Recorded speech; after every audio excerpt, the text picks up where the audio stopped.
Chapter 4, Columbus, 20 Years of Toil and Peril. Toward the end of September 1493, just a year after he had set out on his first Atlantic voyage, Columbus left the harbor of Cadiz for a second journey to what he still believed to be Asia. This time, he took with him nearly 1,500 men who were eager to share in the wealth of the new lands. A fleet of 17 ships carried stores and everything needed to set up a colony. The fleet sailed on a more southerly course, for Columbus hoped to find other gold-bearing islands. The first islands visited were some of the Leeward group, one of which he named Dominica, the Spanish name for Lord's Day, because it was first sighted on a Sunday. Finding no good harbor in Dominica, the fleet sailed on to Guadeloupe, and here the Spaniards first saw the anana, or pineapple. This island was in the hands of the Caribs, and there were signs that they were cannibals.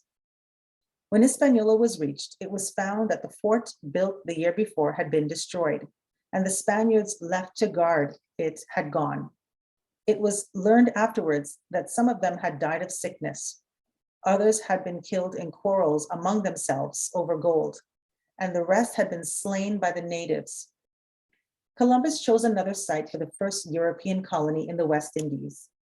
It was on the north coast of Hispaniola, some miles to the east of the ill-fated fort. The colony was named Isabella. When the colonists seemed to be settling down to their new life, Columbus left his brother Bartholomew in charge of the colony, while he himself set out to explore Cuba. He wished to find out whether it was an island or part of that continent of Asia, which he himself was seeking. Again, the Arawaks told him of another land to the south where gold was plentiful. He sailed on and found an island which the natives called Zamaca, now Jamaica, which means well-watered. He found no gold there and returned to the exploration of Cuba, almost reaching its western tip. By this time, the ships were leaking, the men were unruly, and Columbus himself fell ill. He returned to the colony of Isabella, but was met by more trouble. The colonists were disappointed. They had expected to find gold and pearls and become rich men in a few weeks without hard work. Some had gone back to Spain on supplied ships that had been sent out. There they spread untrue stories about Columbus, whom they disliked because he was not a Spaniard. Columbus decided to return to Spain himself to tell the king and queen the truth. Ferdinand and Isabella were sorry for Columbus, and 2 years later they gave him ships to make a third voyage. But meanwhile, Bartholomew Columbus had marched over the mountains to the southern plains of Hispaniola and set up a new colony near the mouth of the Ozama River. It was a good site, and Santo Domingo, as he named it, became the chief Spanish town in the West Indies. On his third voyage, Columbus sailed still farther south and discovered the island which he named Trinidad. On reaching Hispaniola, he was again greeted with bad news. Instead of working on the land or in the mines, the colonists had robbed the natives, and this led to fighting. Columbus did his best to restore order, but false stories were sent to Spain, saying that Columbus was trying to make himself king of Hispaniola. When King Ferdinand heard this, he sent an officer named Bobadilla to take charge of the colony. The new governor put Columbus in chains and sent him back to Spain. The captain of the ship offered to take off the chains, but Columbus replied, "No, by royal orders, I am in chains. I will wear them till my king and queen order them to be removed. Then I will keep them as a reward for my services." When Queen Isabella saw Columbus, white-haired and in chains, kneeling at her feet, she wept. Both she and King Ferdinand were angry when they heard how he had been treated, and they ordered him to be freed at once. Columbus had not yet reached Asia, so Ferdinand and Isabella gave him 4 small vessels in which to make yet another attempt. He sailed from Cadiz, but owing to the unsettled state of the colony on Hispaniola, he was told not to visit that island. He kept to a more southerly course and found a new island which he named St. Lucia, and then, sailing northward, he reached another Carib island, now known as Martinique. From here, he sailed northwest, then south, touching the mainland at Honduras, but found the people unfriendly. The ships had become worm-eaten and were leaking badly, so Columbus tried to reach Hispaniola.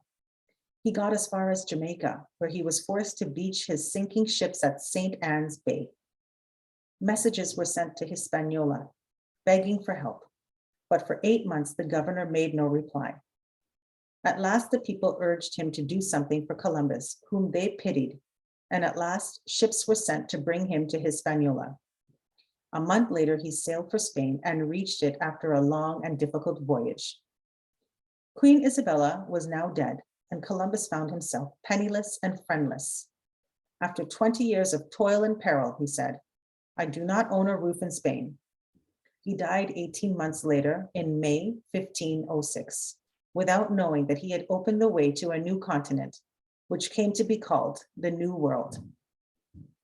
It was several years after the voyages of Columbus before the people of Europe knew that a great continent and another ocean lay between Western Europe and Eastern Asia. Among the first to doubt whether the new lands were part of Asia was another Italian named Amerigo or Americus Vespucci, who made several voyages to the west and sailed farther along the coast of South America than Columbus had ever gone. He made maps and sent them to his friends with letters describing the places he had visited. Writing to one of his Italian friends, he said, "It is proper to call it a new world. And why? Because these lands were unknown to men of old. They said over and over again that there was no land south of the equator, but this last voyage of mine has proved them to be wrong.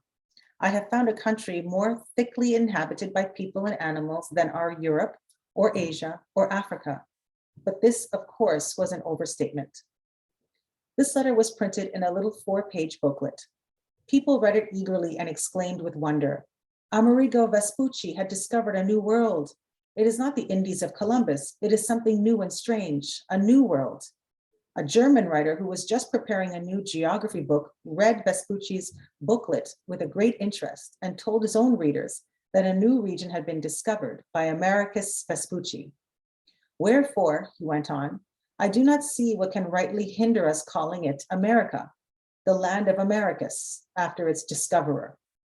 The idea was popular. On maps of that time, a vague piece of land in the Western Atlantic was marked America.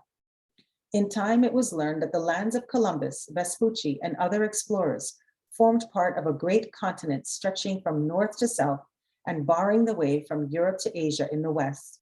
So the whole of this continent came to be called America and was spoken of as the New World.